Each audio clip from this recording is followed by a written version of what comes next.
lo nuevo que no termina de nacer y lo viejo que no termina de morir. Escuchamos desde las usinas mediáticas que el éxito del modelo Milei está montado en tres ejes. El ajuste, que evita el déficit fiscal, la baja de la inflación comparada con el año 2023 y por último la no emisión monetaria. Estas líneas, que se basan fundamentalmente en una mirada dirigida a la macroeconomía y deja de lado la definida economía real o microeconomía, es el gran talón de Aquiles de la libertad avanza en estos tiempos.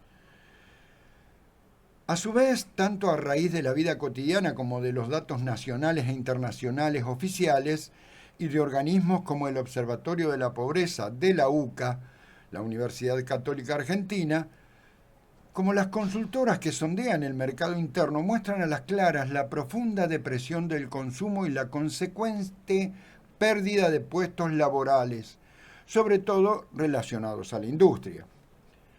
Según el INDEC y corroborado por varias cámaras del sector, 180.000 puestos laborales privados registrados se perdieron en lo que va del gobierno de Javier Gerardo. Por más que Adorni y Toto Caputo se esfuercen en negar que esos empleos no se han repuesto, ni aún en empleos irregulares como los de la plataforma de transporte o de cadetería, ya que las mismas actividades solo vinieron a reforzar tareas de empleo registrado con pérdidas de poder adquisitivo y sostienen la informalidad laboral. O sea, alguien que tiene un empleo trabaja en las plataformas con el fin de lograr llegar a fin de mes. Según los datos brindados por el INDEC, el Instituto Nacional de Estadística y Censo, por las encuestas permanentes de hogares, la pérdida salarial del año 2025 se mueve entre el 18 y el 22% de los trabajadores registrados y en jubilados de 18 a 31%, tomando en cuenta el universo de jubilados, pensionados y PUAM, o Prestación Única de Adultos Mayores. Así entonces, podemos ver que lejos de bajar solamente la inflación, las medidas que se han tomado para sostener los objetivos han perjudicado el mercado interno profundamente, alterando la manera en que cualquier ciudadano espera de su gobierno, tanto sea municipal, provincial o nacional. Si vemos que los últimos 6 meses de 2025 la inflación no paró de crecer, los sueldos nunca han equiparado en comparación con lo que ha aumentado, ¿no?, la inflación. Y que, confesado por el propio INDEC de Marcos Labaña, han medido la inflación de acuerdo a consumos comparables a 2004. Es lógico que los datos sean, con buena voluntad, erróneos, cuando no, manipulados por el gobierno nacional y a la vez por los organismos provinciales y locales que expresan esos datos. Sin duda que en 2004 se consumía de otra manera y otros bienes y otros servicios. Por lo tanto, los costos de tarifas de servicio han variado a la suba sin impactar en la medición de los porcentuales inflacionarios. Si a eso sumamos los datos de desempleo, no solo dado por la encuesta permanente de hogares, sino también la caída o cierre de establecimientos industriales que son quienes emplean de manera más estable y que marcan el ritmo de los salarios, recordemos que según CAME, la Cámara Argentina de Mediana Empresa, durante 2025 se perdieron alrededor de 30 empresas diarias, lo que significa que unos 230.000 empleos ya no se recuperarán. Esto sin duda impacta en el consumo por falta de ingresos, aunque no podamos hablar de que estas personas o familias consuman cero. Sí es lógico pensar que van a bajar los niveles de consumo, tanto en calidad como en cantidad. A esto habría que sumarle el costo de los alquileres de vivienda familiares, que según los datos de la Cámara Inmobiliaria han transitado de enero a diciembre de 2025 entre un 47 a un 150% de incremento. Al tomar en cuenta las tarifas de servicios esenciales como gas, agua de red o electricidad, se ha verificado que van entre 200 y 600% de acuerdo con los rubros, zonas o provincias. Recuerden que a partir de febrero de 2026, la caída del flujo de los trenes, el aumento constante en los trenes de larga distancia, ¿no? El aumento constante de los combustibles líquidos que portan el impuesto nacional, provincial y hasta municipal en algunos casos, va a desequilibrar mensualmente cualquier forma de previsión que se haya estipulado para el transporte de pasajeros por redes viales. Si vemos sobre la cuestión de la pobreza, lejos de esos 10 o 12 puntos que el gobierno nacional dice haber reducido durante el año pasado, según la UCA y por los datos erróneos que utiliza el INDEC, apenas corrigieron 2 puntos de pobreza. Queda claro que el gobierno anterior utilizaba la misma fórmula que la Libertad Avanza y eso muestra que también el porcentual de pobreza puede haber sido minimizado, lo que también implica que el porcentual recibido debió ser mayor o no. Recordemos que Javier Gerardo hablaba de 10 puntos por sobre el informe del INDEC 2023, así que no podría menos que asumir que en algún momento los datos eran falsos o erróneos cuando los dio por sobre lo informado o cuando los informó por debajo del porcentual real de su gobierno. Aún así, el gobierno nacional expuso que los planes sociales representan a febrero de 2026 alrededor de 6 millones de hombres y mujeres. Cabe destacar que dichos planes sociales no son solo los programas de acompañamiento social y volver al trabajo que reemplazaron el salario social complementario, sino que incluyen todas las asignaciones no remunerativas como asignación universal por hijo y tarjeta alimentar. Con respecto al contraste presupuestario, podemos decir que los beneficiarios de la AUH y Alimentar sí fueron aumentando sus fondos, pero lejos de eso, tanto volver al trabajo como acompañamiento social fueron congelados en 78.000 pesos desde el inicio del gobierno de la Libertad Avanza a la fecha, debido a que ha tomado como matriz de su propio presupuesto el presupuesto 2023.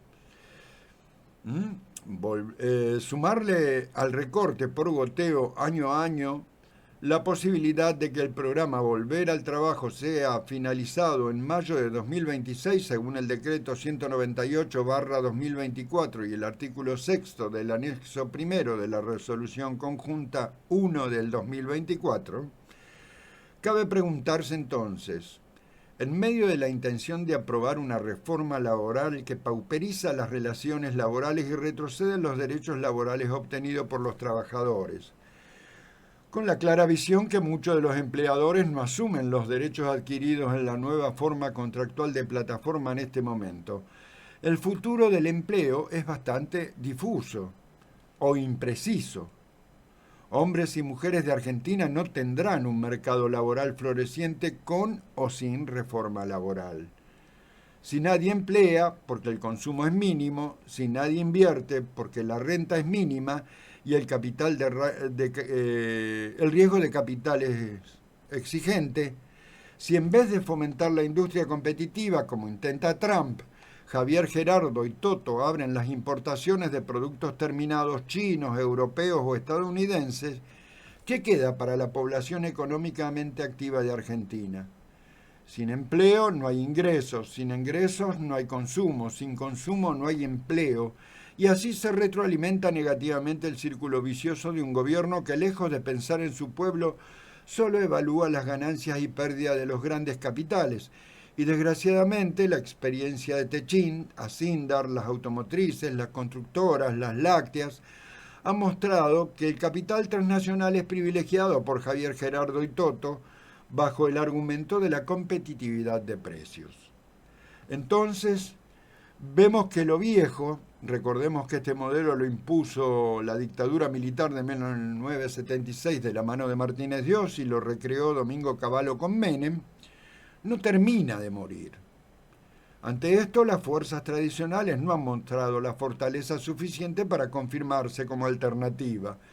Vemos desfilar al Partido Justicialista, a la Unión Cívica Radical, a partidos de izquierda o de centro izquierda o centro derecha, donde o simplemente realizan una crítica a la agenda gubernamental o tratan de parecerse al gobierno nacional para triunfar y mantener o adquirir un pequeño espacio institucional, tanto en los ejecutivos como en los legislativos.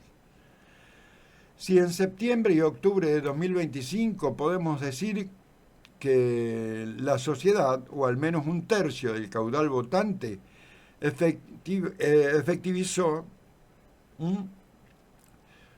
el rol de oposición a la libertad avanza por parte del campo nacional y popular.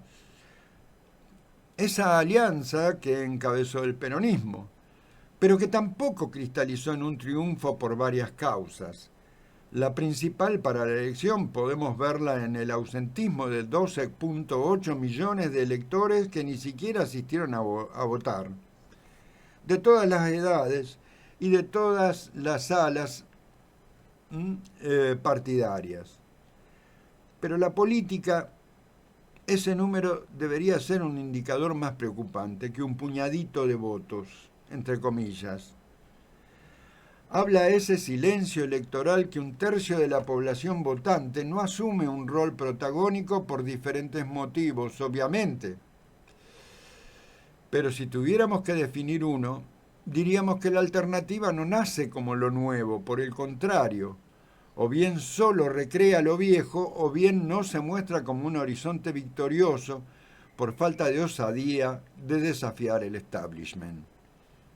Ahí es para mí donde se refleja la sociedad, en ese espejo opaco que transitan todas las sociedades del mundo en busca de que muera definitivamente lo viejo y nazca definitivamente lo nuevo, con el riesgo lógico que conlleva, pero con el ansia de adrenalina que la aventura nos convoca.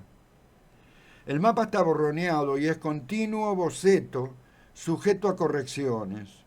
Los globalistas se resisten a perder su hegemonía de años. Los soberanistas aún no definen si es por el camino del continentalismo trampista o por el camino de los regionalismos. Las atrocidades autoritarias no son un condicionamiento menor frente a la invitación de China y el mercado creciente que representan las BRICS.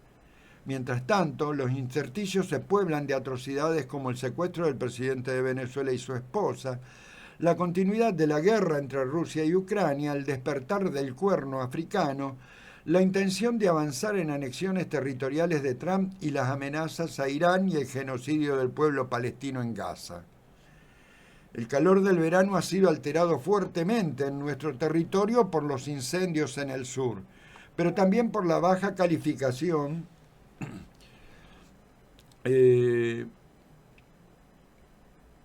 para lograr créditos por parte de Javier Gerardo y Toto. Ya echarle la culpa a los mapuches no resulta.